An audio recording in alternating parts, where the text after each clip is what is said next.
જો દરેક યુગનું આયુષ લાખો હજારો વર્ષમાં હોય તો પૃથ્વી પર વસ્તી કેટલી, પરિસ્થિતિ કેવી થઈ જાય?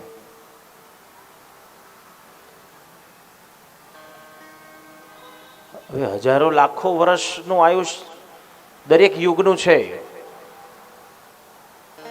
ને એની સામે વસ્તી જો જોવા જઈએ તો આવાગમન ચાલુ જ છે.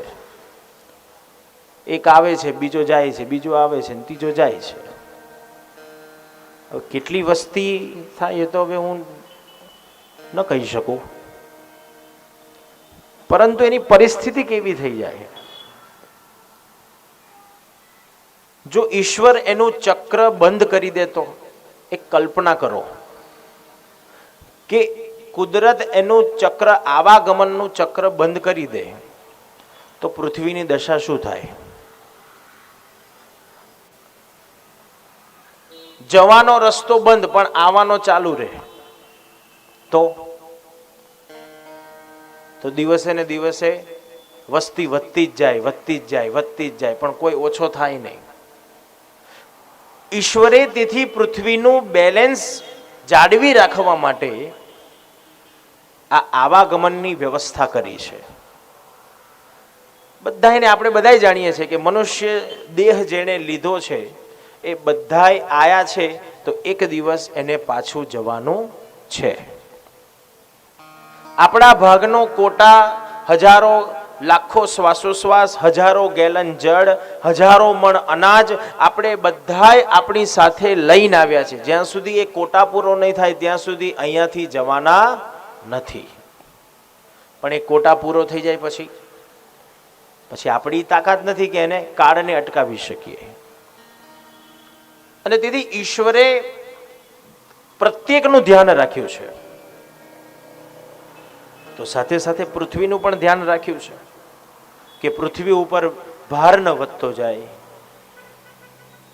આખું પ્રકૃતિનું બેલેન્સ જળવાઈ રહે. માટે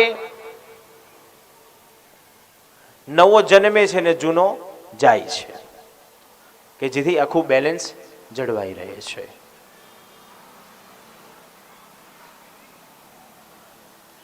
આગળ ત્રીજો પ્રશ્ન પૂછ્યો છે, પરમપિતા પરમાત્મા આપણા બધાયના છે, આપણે એના બાળકો છીએ, તો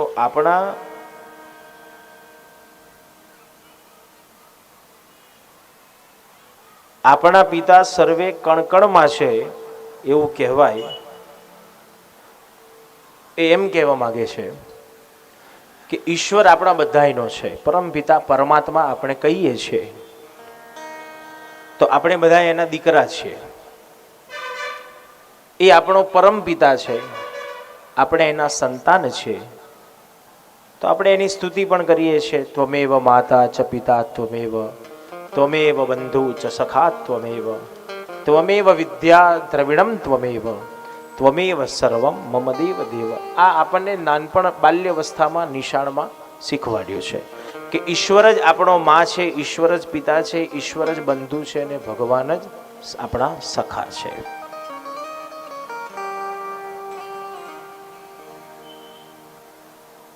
આગળ પ્રશ્ન બહુ સુંદર છે કે વૈતરણી નદી પાર કરવી એ શું છે?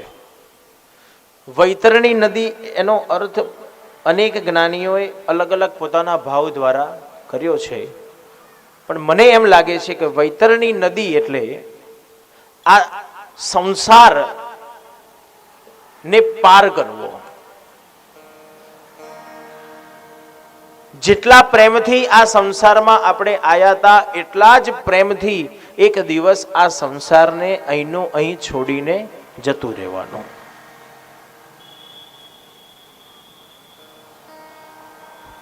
ગરુડ પુરાણમાં આનો ઉલ્લેખ છે કે જ્યારે આ જીવ શરીર છોડીને ભગવાનની પાસે જાય છે એ સમયે વૈતરણી નામની નદી છે એને આ જીવ પોતાના કર્મોના આધારે એ પાર કરી શકે છે.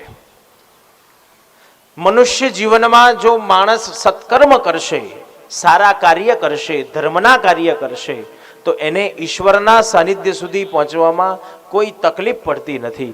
પણ મનુષ્ય યોનિમાં રહીને જો આપણે કેવલ અધર્મ જ કરીએ, લોકોનું ખરાબ કરવાની વૃત્તિ રાખીએ, તો ઈશ્વરના સાનિધ્ય સુધી પહોંચવાની આપણી એ ઈચ્છા અધૂરી રહે છે.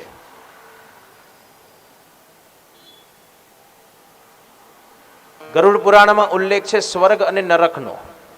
જેને વાંચ્યું હશે ગરુડ પુરાણ એને ખબર હશે. મનુષ્યના કરેલા કર્મના આધારે ચિત્રગુપ્ત એના લેખ લખે છે, ચોપડો લખે છે. તે આટલા સત્કર્મ કર્યા, આટલા દુષ્કર્મ કર્યા, આટલા પુણ્ય કર્યું, આટલા પાપ કર્યા. એના પ્રમાણે તમને કોઈ એક સ્થાન આપે છે.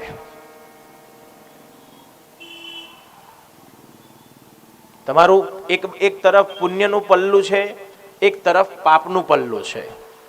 બંનેમાંથી જે ભારે હશે એ પ્રમાણે તમને ત્યાં ફળ મળશે. જો પુણ્ય વધારે હશે તો તમને પ્રભુના સાનિધ્ય સુધી પહોંચાડી દેશે. પણ જો પાપનું પલ્લું ભારે હશે તો તમને ફરી પાછા અહીંયા ધક્કો મારી દેશે. તો મારા અર્થમાં હું એમ સમજુ છું કે વૈતરણી નદી એટલે આ સંસારની પ્રત્યેક માયાને છોડી અને જે સાચી માયા છે એ ભગવત નામ સ્મરણ, ભગવતના ચરણારવિંદ, એ ચરણારવિંદ સુધી પહોંચવું એ જ વૈતરણી નદી છે. એ જ ખરી કસોટી છે આપણી કે આ બધું જ છોડીને તમે એ પ્રભુના સાનિધ્ય સુધી પહોંચી શકો છો ખરા?